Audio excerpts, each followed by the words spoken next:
Hey there, I'm making this video to help raise awareness about the prevalence of sexual assault in our society, and hopefully to encourage you to help stop this persistent issue.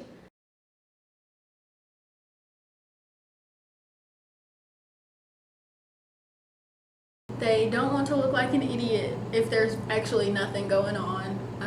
They don't want to look like an idiot if they get in the middle of a situation and they get their butt whooped, and they just feel like, hey, it's not my drama, I'm not going to get into it.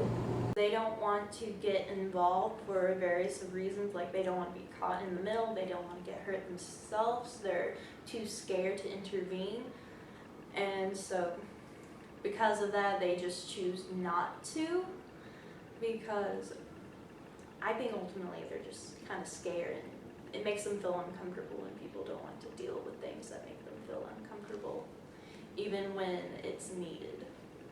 So I want to talk to you about how to not be a bystander when you see someone in distress, someone being victimized. So Darley and Latané, these two really awesome psychologists, came up with what's called the decision-making perspective. This is basically their explanation for how we make decisions on whether or not to help someone in distress.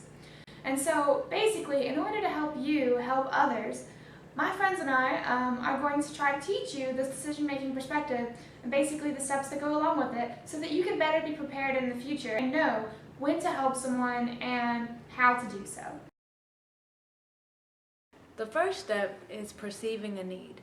So if you're at a party and you can tell one of your girlfriends is really drunk, you know she might need some help.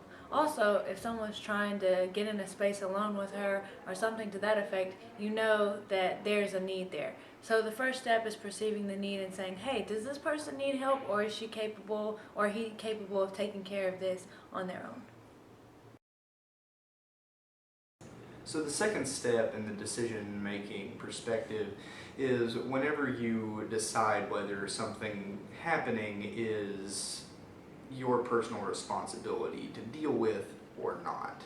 A really good example is when you see someone at a bar get something dropped in their drink, for instance. You have a decision on whether to call someone to come deal with it yourself, or not deal with it at all. So the third step that should be taken is to weigh out your costs and benefits before you jump into a situation, because you really don't want to get into a situation where you yourself, you're going to get harmed also.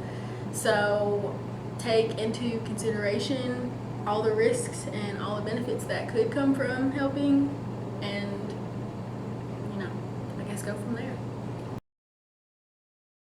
You have to ask yourself, how can I safely intervene?